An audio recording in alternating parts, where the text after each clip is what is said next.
लक्ष्मणपुर कस्बे में छतन सिंह अपनी बेगम और अपने बच्चों के साथ रहा करता था। छतन सिंह की एक बड़ी बेटी स्वाति पढ़ी लिखी और सुशील लड़की थी। बस स्वाति की शादी हो जाए, मेरे सर से सारी तकलीफें कम हो जाएंगी।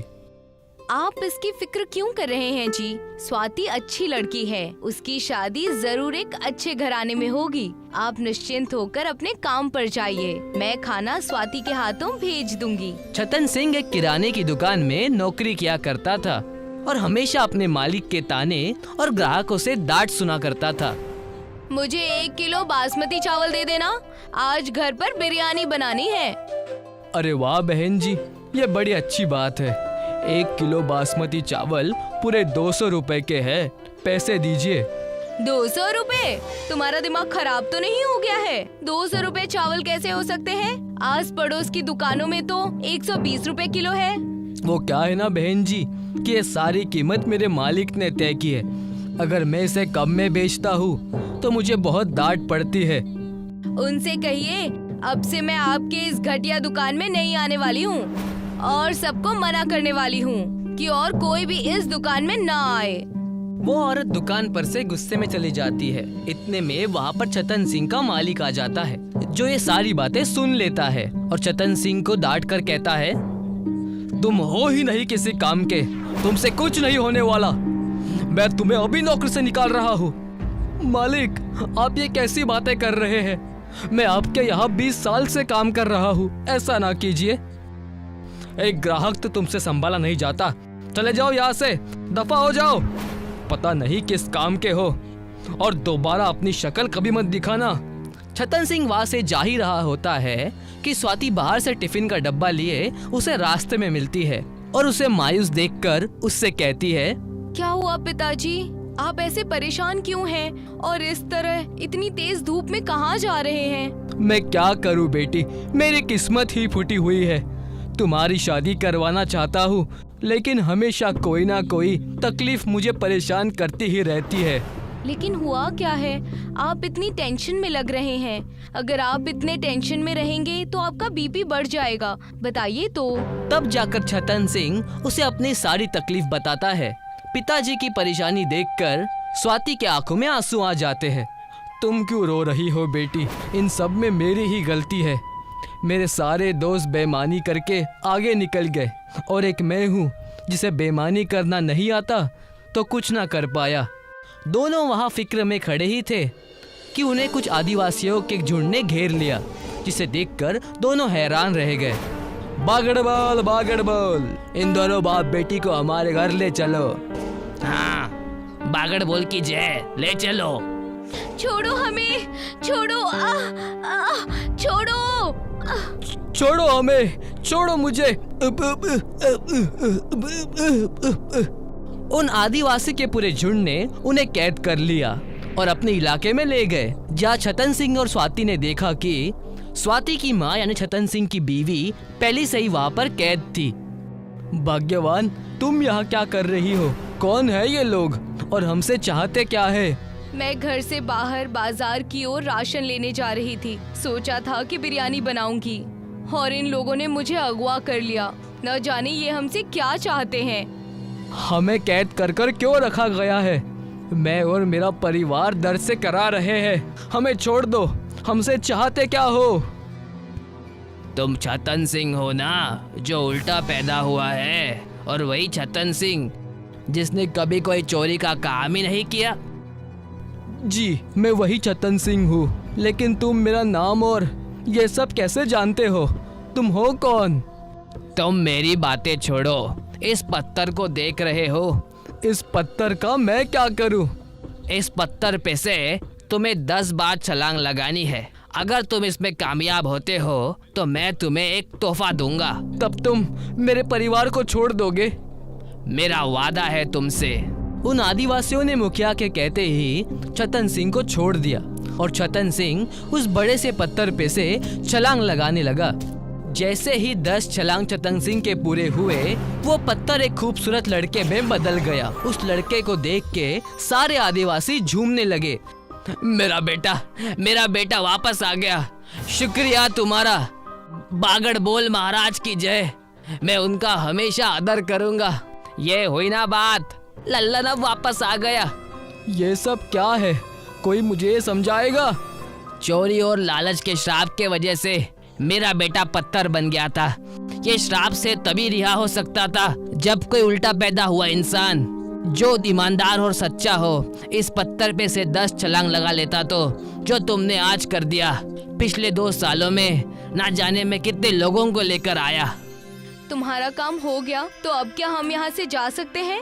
मेरा खानदान पहले से ही बेहद परेशान है और तुमने उनका और तमाशा बना रखा है। छोड़ो हमें अब। ऐसे कैसे जाओगे? तुम्हारा तोहफा तो लेते जाओ। उस आदिवासी मुखिया ने अपने आदमियों को इशारा किया।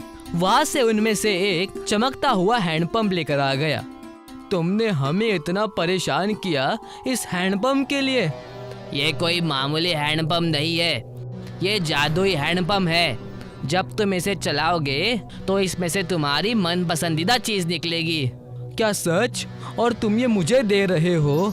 हाँ, तुमने मेरे ऊपर इतना बड़ा एहसान जो किया है, मेरे बेटे को वापस लाकर। लेकिन इस हैंडपंप का इस्तेमाल कैसे करना है और इससे क्या होगा? इस हैंडपंप को तुम एक महफूज जगह पर जाकर लगा देना और इसके ऊपर थोड़ा सा पानी फेंक देना। जब भी तुम हैंडपंप चलाओगे उसके अंदर से तुम्हारी मन पसंदीदा चीज निकलेगी। उस आदिवासी से छतन सिंह का परिवार हैंडपंप लेकर आता है और वहाँ से चला जाता है। छतन सिंह अपने घर के आंगन में उस हैंडपंप को लगा देता है। स्वाति एक ग्लास में पानी लाकर छतन सिंह को देती है। देर किस बात की, आप इस हैंडपंप को चला दीजिए, कुछ न कुछ जरूर अच्छा होगा। छतन सिंह जैसे ही उसके अंदर पानी डालता है उसके अंदर से बिरयानी निकलने लगती है, जादुई हैंडपंप की बिरयानी, जिसे देखकर सब हैरान रह जाते हैं। पिताजी, ये देखिए, हैंडपंप से बिरयानी निकल रही है। इसका मतलब उन आदिवासियों की बात सच निकली। हे मालिक, तेरा लाख लाख शुक्र है। हमारी सारी मुसीबत का हल निकल गया। किसी ने सोचा था कि मेरे उल्टा पैदा होने और अच्छे काम करने के वजह से ये फल हमें मिलेगा। उसी दिन से छतन सिंह अपना एक छोटा सा ढाबा खोल देता है जिसका नाम वो हैंडपंप बिरयानी रखता है। देखते ही देखते छतन सिंह की सारी तकलीफें दूर हो जाती है। सारे कस्बे में छतन सिंह के हैंडपंप बिरयानी की वाहवाही होती है। एक दिन छतन सिंह का पुराना मालिक उसे मिलता है। भाई साहब, बहुत दिनों से कुछ नहीं खाया, मुझे बिरयानी मिलेगी? लोगों से सुना है कि आप मुफ्त में भी दे देते हैं। जैसे ही छतन सिंह पलटता है तो देखता है कि उसके पुराने मालिक की हालत भिखारी की तरह हो गई है। मालिक, आपकी ये हालत कैसे हुई? मैं अभी आपको बिरयानी देता हूँ। तुम इतने बड़े आदमी कैसे बन गए? लोगों को हमेशा मैं लूटता रहा और मेरा ये हाल हो गया। सारी दुकान और जमीन मिट्टी में मिल गई। जैसे ही छतन सिंह ने हैंडपंप चलाना शुरू किया उसमें से बिरयानी निकलने लगी और उसने अपने पुराने मालिक को परोसकर खिलाया। ऐसे ही छतन सिंह सबकी मदद करने लगा और अपने हैंडपंप बिरयानी से अपनी जिंदगी ऐशो आराम से बिताने लगा और उसने अपनी बेटी स्वाति की शादी भी अच्छे घराने में कर दी। एक गांव में सूका और लंबू 2 भाई रहते थे, लेकिन दोनों की आपस में बिल्कुल नहीं बनती थी। दोनों को लगता था कि उसका भाई उसका भला नहीं चाहता, इसीलिए दोनों रोजाना आए दिन झगड़ते रहते थे। उनकी अम्मा उन्हें समझाती थी, लेकिन वो दोनों अपनी अम्मा की बात भी नहीं मानते थे और इसका फायदा चतुर उठाता था। आए दिन दोनों अपना काम बदलते रहते थे। एक रोज सूका ने बिरयानी की ठेली लगा ली, जबकि लंबू अमरूद ही बेच रहा था। देख लंबू, तू अमरूद में मुझसे बहस कर रहा था, इसलिए मैंने चिकन बिरयानी का काम शुरू किया है। अब तू यहाँ कोई बहस मत करना, वरना अच्छा नहीं होगा। देख भाई, अगर तू प्यार से कहता तो इस बार मैं तेरी बात मान भी जाता, लेकिन तूने मुझे पीटने की धमकी दी है। अब मैं कल से चिकन बिरयानी ही बेचूंगा, लेकिन इस बार मैं तेरा काम बंद करा कर रहूंगा। ठीक है, देखते हैं कि कौन जीतता है। दोनों बहस कर ही रहे थे कि तभी वहाँ चतुर आ गया। क्या हुआ भाई, कैसे लड़ रहे हो सुबह सुबह? और सुका, तू आज बिरयानी ले आया, वो भी चिकन? अरे वाह, ला एक प्लेट दे, खाकर बताऊं कि कैसी बनी है। चतुर भाईजान, ये ठेला आपका है, जितना खाना है आराम से खाओ। चतुर ने बिना पैसों के ही खूब बिरयानी खाई। वो सूका की बिरयानी की तारीफ करने लगा। ये बात लंबू को पसंद नहीं आई। सुका, तूने बिरयानी तो गजब बनाई है, खाकर मजा आ गया। अब ये ग्राहकों को भी खूब पसंद आएगी। अरे भाईजान, तुम कल मेरे हाथ की बिरयानी खाना, उंगलियां चाटते रह जाओगे। ठीक है, कल की कल देखी जाएगी। अभी तो तुम अमरूद ही खिला दो, तुम्हारे अमरूद भी कम अच्छे नहीं हैं। लंबू थोड़ी सी तारीफ से खुश हो गया और चतुर को मुफ्त के अमरूद मिल गए। सूका ने दिन भर बिरयानी 50 रुपए में बेची और उसकी अच्छी कमाई हुई। ये बात उसकी आंखों में खटक रही थी। शाम को दोनों भाई अपने घर की जानिब चले। अगले रोज लंबू सूका से पहले ही अपनी कार्ट लेकर पहुंच गया और उसने उस बोर्ड पर लगा दिया चिकन बिरयानी 40 रुपए प्लेट। कुछ ही देर में वहाँ सूका भी आ गया। पागल, इतने कम में बिरयानी बेच रहा है। आज बताऊंगा तुझे कि तू कैसे अपनी बिरयानी बेच पाएगा। दोनों भाइयों के रेट में अंतर देखकर लोग लंबू के पास ही जा रहे थे और सस्ते होने की वजह से बिरयानी का लुत्फ उठा रहे थे। ये देखकर सूका को भी बिरयानी सस्ती करने का आइडिया आया और उसने 50 की जगह 40 लिख दिया। अब दोनों में बराबर की टक्कर हुई और शाम को बिरयानी बेचकर दोनों घर पहुँचे। मैंने सुना है कि तुम दोनों आज भी अपना नुकसान करके आए हो। अम्मा, इसने मुझे धमकी दी थी और अब मैं इसका काम बंद करवा के रहूंगा। अम्मा, जब आपको कुछ भी इल्म ना हुआ करे तो कुछ भी मत बोला करो। ठीक है, अब से मैं कुछ नहीं कहूँगी। तुम दोनों को जो भी करना है वो करो। एक दिन सुबह सुबह चतुर सूका से मिलने आया। आओ चतुर भाईजान, बैठो। अरे मैं तो तुम्हें अपना मानता हूँ, इसलिए व्यापार के कुछ कायदे सिखाने आया हूँ। भाईजान, अब तक तुम्हारी मानकर ही तो कारोबार कर रहा हूँ। तुम अब बिरयानी को 5 रुपए में बेचना शुरू कर दो। 5 रुपए में तो चिकन का खर्चा भी नहीं निकलता। तुम अपने भाई को हराना चाहते हो ना, तो तुम्हें पैसे अपनी जेब से लगाने होंगे। लेकिन मेरे पास तो पैसे ही नहीं है।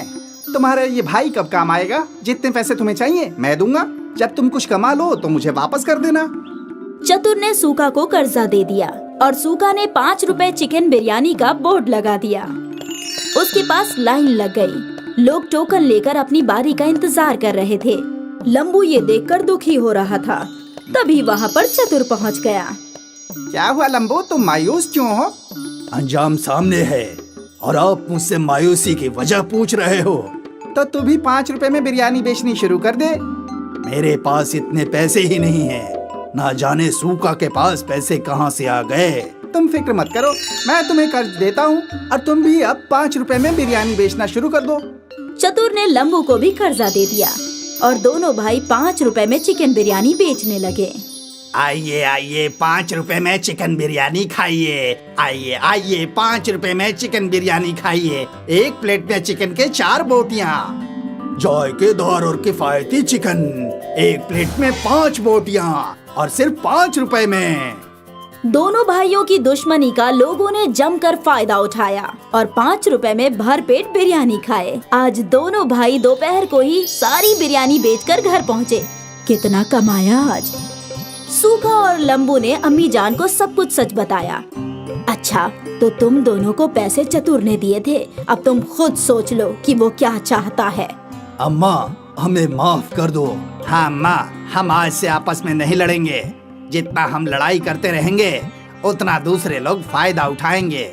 हाँ अम्मा, हमें ये आज समझ में आ गया है। अब हम मिलकर काम करेंगे और चतुर को सबक सिखाएंगे। दोनों भाइयों ने एक ही कार्ट पर बिरयानी लगाई और बोर्ड लगाया लंबू सूका बिरयानी वाला। अगले रोज वो दोनों पहुंच गए। जब चतुर ने अगले रोज जाकर देखा तो उसके होश फाख्ता हो गए और उसने इत्तिहाद को देखकर वहाँ से दूर भाग जाना ही बेहतर समझा। दोस्तों, इससे हमें सबक मिलती है कि हमें आपस में इत्तिहाद बनाकर रखनी चाहिए, वरना कोई और इसका फायदा उठा जाएगा। और साथ ही चापलूसों से होशियार रहना चाहिए, वरना जल्द ही डूब जाओगे।